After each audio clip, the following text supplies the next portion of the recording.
i-explore po yung mga gawa po ni Napoleon Abueva. So si Napoleon Abueva po actually is a Bocolano and he is a national artist for sculpture po and considered to be the youngest to be declared. Kasi po 46 years old po, naging national artist na po siya. So, yung ginawa po niya, isa po yun, si PG statue. Siya po yung gumawa nun. Yung kay Carlos And D. Garcia. ito din po is yung first major exhibition po ni Napoleon Abueva. So, lahat na makikita niyo po dito, gawa po ni Abueva. Ito po yung mga tools po niya, carving tools. Yung ginagamit niya sa pag-carve ng Yes sculptures. po. And yung art style niya po is classical tsaka abstract. He is actually considered to be the father of modern Philippine sculpture.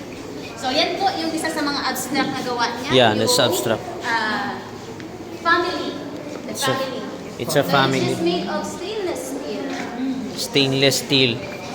It's a family, but it's not abstract. Yeah. Mahirap intindihin, ma'am, kasi abstract eh.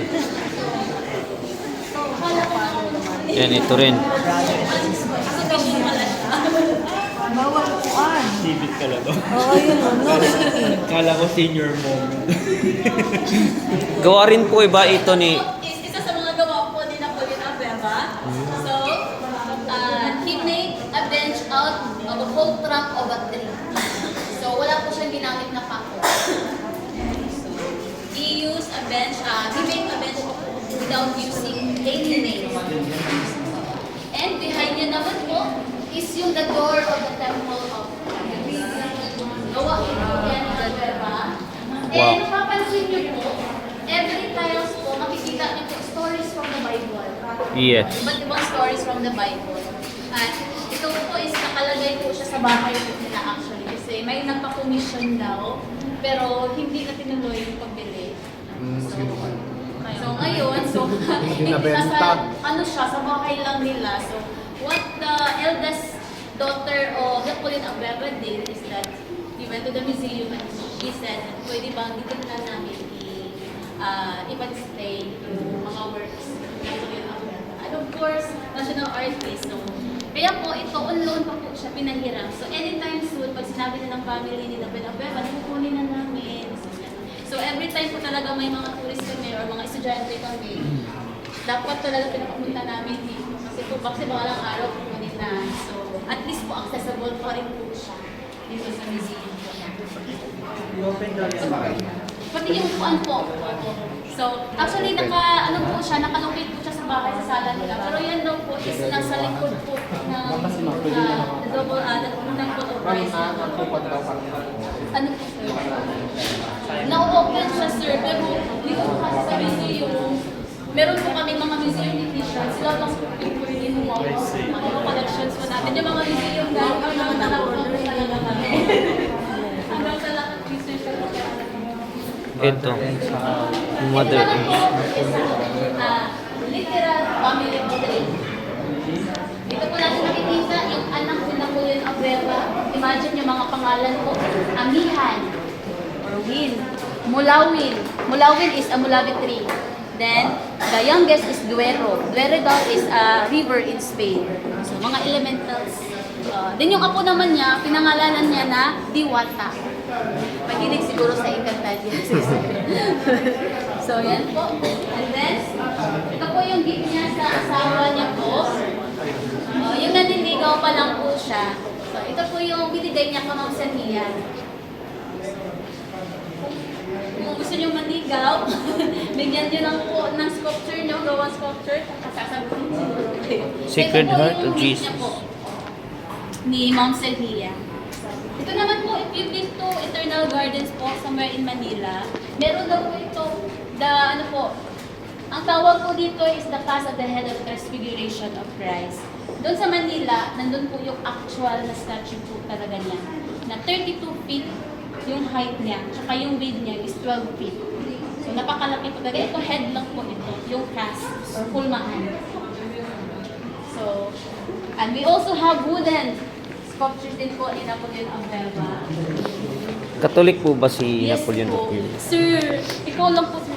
alam niyo po ba, may hinihintay po talaga akong may mag-comment dito. Bakit hindi siya proportionate?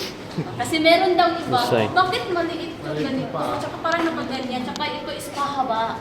So, That's right. explanation daw po dito, sa perception po or sa paggawa po ni Napoleon Abeba dito, yung time daw po na ito is yung the verge of death na po ni Christ. Yung pag ano na siya, hindi pa pag ano na kayo, wala na kayong lakas. Kaya- Yung dito na bali nyo, nasa stretch na. Gumaganyan. Tsaka yung ano, yung Napansin ko eh. gumagano na. Oo, so that was the time na, ano na, that of Jesus Christ.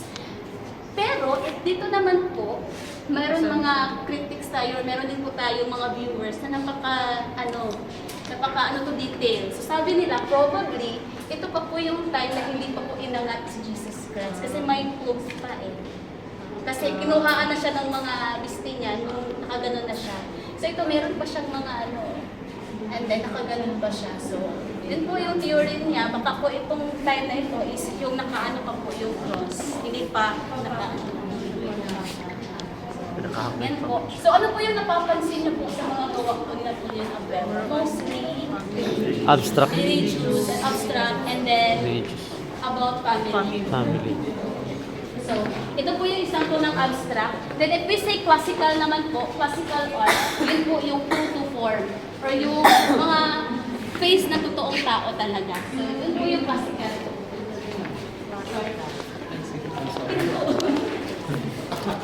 After this po, ano na po, you can have the chance to roam and then picture po. Picture. And if you're curious po kayo sa mukha talaga ni Napoleon Abeba, ito po yun. Sorry po. Ito. Ito po si Napoleon Abeba. Yung pangalan po actually ni Napoleon Abeba is Isabelio Abeba, or his family and friends called him Lily. Bakit naging Napoleon?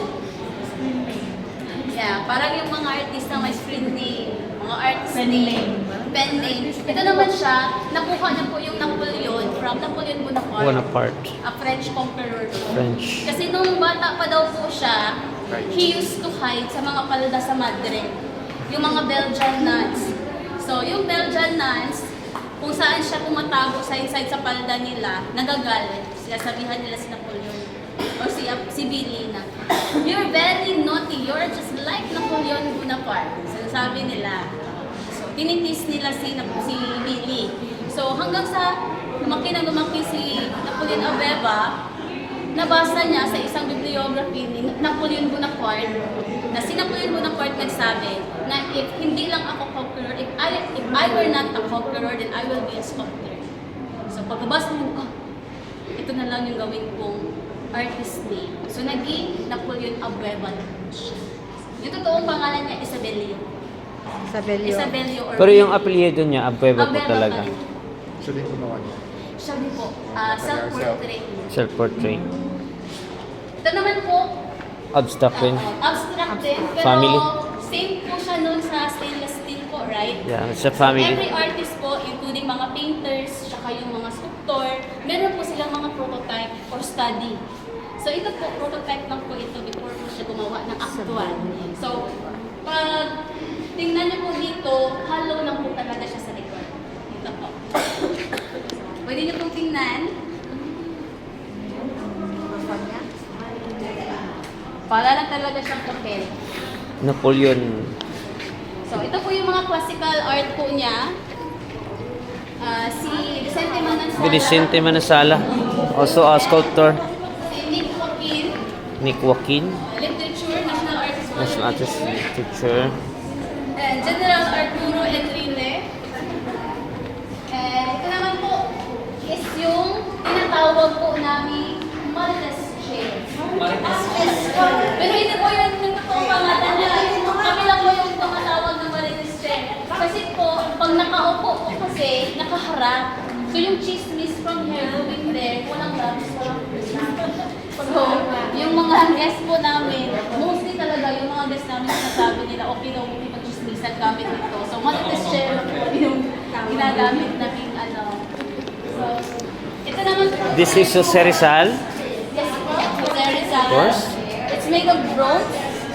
So may sculpture pala siya ni Jose Rizal. His book. And Oh. sinasabi ko po, one of his most handsome version of himself. Oh, thank you. Meron namang